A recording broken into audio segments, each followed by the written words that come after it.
All right, so today we've got an Escalade, Avalanche, Sierra, whatever the hell.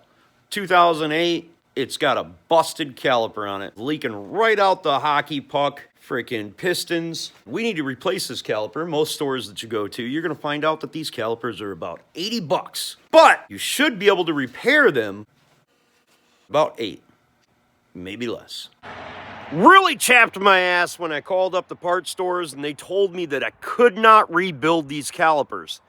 I was like, what are you talking about? When you have to take a caliper in for a core, that means they fucking rebuild them. So if they're rebuilding them, why can't you rebuild them? That doesn't make any damn sense. And this goes against my motto that if anyone else can do it, you can do it too. So if they can do it, I can do it too. Or at least I think I can. Who knows? We're gonna find out. I'm old as shit. Back in the day, you could rebuild these calipers. They're pretty damn simple. We pinched off the brake line. You can put the wheel back on, and as long as the caliper line is off there, we should be able to drive it enough to move it. We've got our caliper off, and the issue was that when I compressed this, brake fluid came out this side, which means the O-rings inside here are probably built up with rust. We're gonna need a rebuild kit. I don't know what the hell the rebuild kit's gonna be yet because I haven't actually found one. I found them on the internet, but I ain't found them at a store yet, but I'm gonna let you know. What we need to do though, take these pistons out. It's actually pretty simple. Clean that thing up with some brake cleaner. We got a blowgun, put a little bit of electrical on there. Then we can stick this in here. Now, these are gonna shoot out with a lot of force. What you do, with the air, gonna gradually come out this way. You might be able to work them out with a pair of pliers and stuff like that, but we're gonna give it a go. Use a hammer to put it in the vise really nice and tight. Now watch this not work when I'm trying to film. Oh, well. Now, we gotta get that one out. Which we probably can take a pair of pliers and work that one out. Try to pull this out, and maybe I won't even ruin the dust cover. But that is a dust cover. It doesn't really hold back fluid, so I'm wondering if the new ones might come with them dust covers.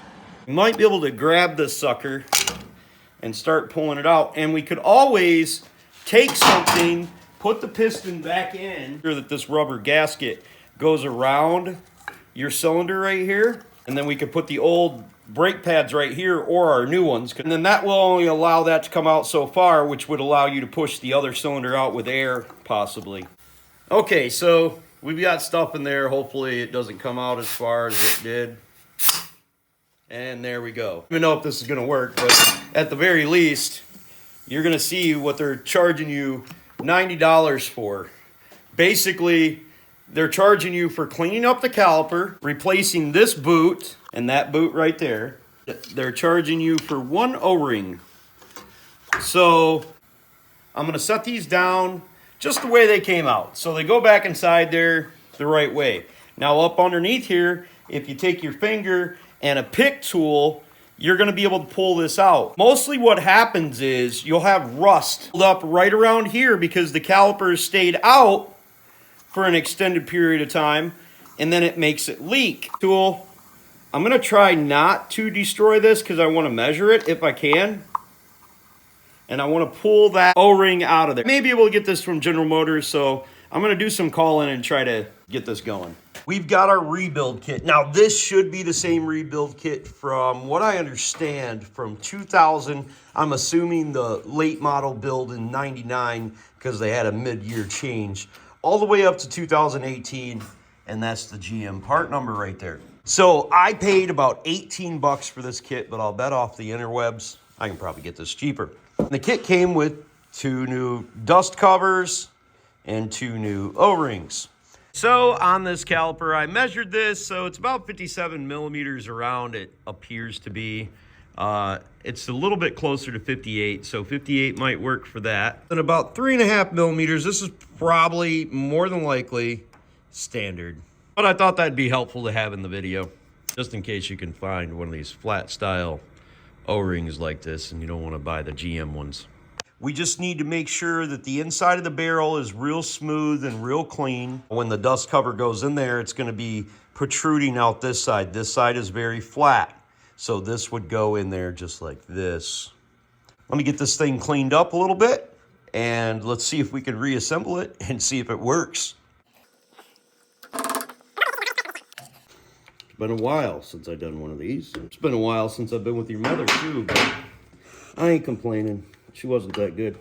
All right, that was annoying. So we put the ingenious Ginger to the job, and he's got a pick tool, and we're gonna try to pick that thing out. This way to do it is take your hammer and get up under there like that. Okay. You can see it's kind of bent up right there. Yep. That's gonna give me something to pry on. And you could use a little bit longer screwdriver, give you some leverage. Yeah. We're gonna see if we can do it a little bit quicker on this side. We've been messing with this for about 20 minutes now. Well, that's not really any longer, Christian. That's why we call him ingenious. Oh, look at that. You just twisted it. Look at that.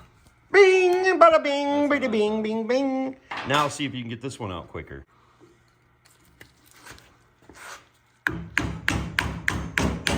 Well, it definitely went in there. Now if he takes the longer screwdriver and he pries it and puts it in there. Gotta make it big enough opening. There it goes. That's the trick right there. We're learning down here. So are you? Look at that. That was literally 20 seconds to get that out of there.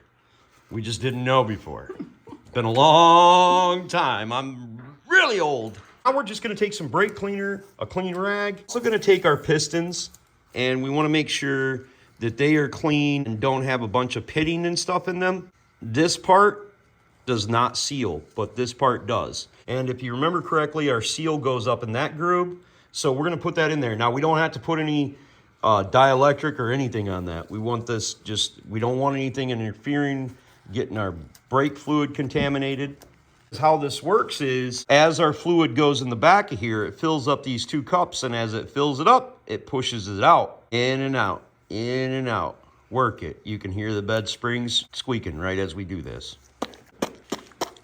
Now we're gonna get a pick tool up in here, and we're gonna make sure that these channels are cleaned out so there's nothing to interfere. New O-ring, and then we'll blow that out with some air. Now we're gonna take a pick tool and clean out this area right here so it's nice and smooth. We might even take some sandpaper and put it up inside there. That's just a dust cover so dust doesn't get in the piston. Once everything is clean, we can just take this O-ring and we can put it up inside there the way it's supposed to be. Now you wanna make sure it's flat and in there, but you don't wanna rub your finger over because you will elongate this O-ring. So just pick it up with your fingertips and put it into place. Once it's in there, it should fit in there really well. This does, and we can feel a nice little edge on here. So I think this project's gonna turn out pretty darn good. Inspect your pistons and the insides of these cavities really, really well, because if you got any like burrs or anything, you're gonna have to hone this out or sandpaper it out. More than likely, it's gonna be okay because it shouldn't have had any dust in it and you shouldn't have anything on the walls. We're pretty close to making $160 an hour because we've got about a half an hour into this thing, and that's 80 bucks. Now you wanna make sure that you don't have anything in the cup holder portion of this right here. So clean that out, use some brake cleaner, clean it off. We should be good to put our dust cover back on. Remember that the outside portion that sticks out faces away from the piston. Not so easy. But what we could do is possibly put it on here and push it down. Maybe. I don't know.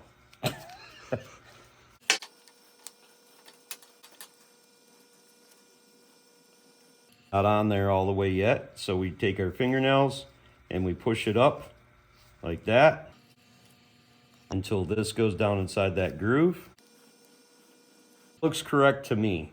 So I'm gonna go ahead and hopefully pop this thing in here.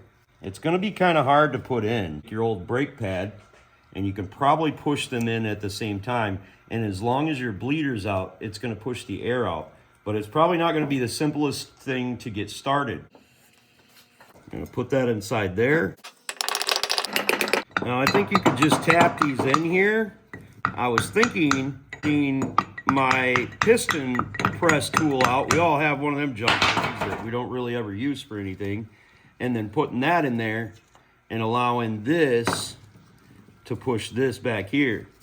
So it goes in there kind of squarely, but I think you could tap it in there with a hammer.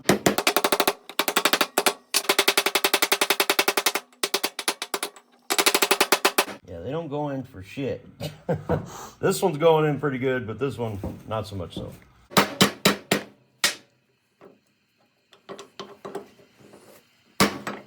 Well, I guess you could say I was wasting your time showing you how to do it the wrong way, but this way works much better. Then, when you do this part, when you push your dust cover down in here, try to push it in there gradually and easily so it fits inside the barrel. What you don't want to do is hit this with a hammer and bust the cover there, because this does make a dual seal. So I'm going to use a smaller punch just for finite stuff, just to get it pushed down in there. Probably even take the brake pad through that.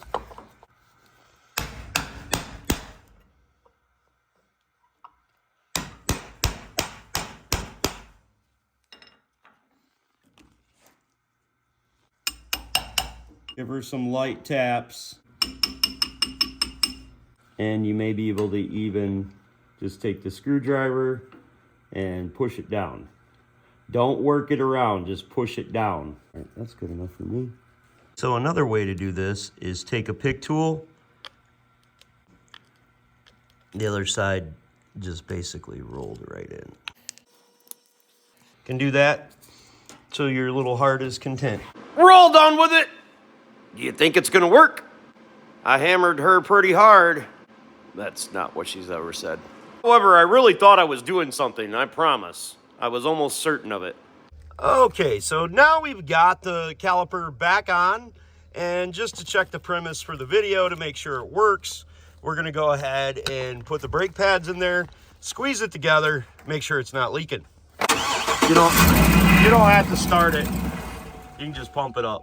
When you're bleeding brakes, unless the scanner tells you and you're doing a set of brakes that needs a scanner to bleed them, you don't have to start the vehicle. Vehicles are supposed to revert back to manual brakes just in case something happens to the ABS. In this situation, we had fluid all the way down to the caliper when we took it apart, so we don't have to bleed the ABS system. Keep going until it gets hard. Yeah, that's what I said. Now it's gonna push the one out.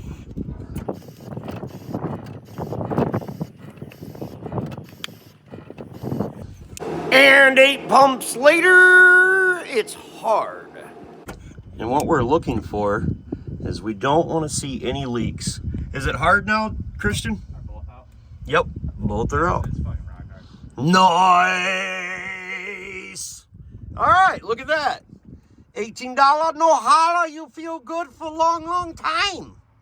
Now we gotta separate these brake pads by pushing this in there, really push it back. It's gonna take some time. Loose enough to take these brake pads out and use our vice grips like I did earlier to compress that.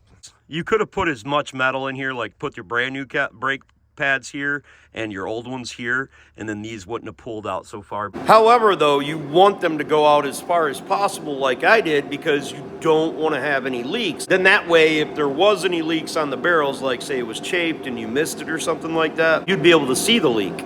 But if you did it like I did, just make sure when they're going back inside, you push your dust cover back into the groove where it goes. And another way is you can take your screwdriver, put it inside here, and then push these back in. It's not gonna go in real quick because you're pushing the fluid back up. You can also take it in the center and push it in there. You just gotta be able to hold this and hold pressure on this at the same time to push them back. And that's the clay way, repair versus replace. You always should try to repair something versus replace it.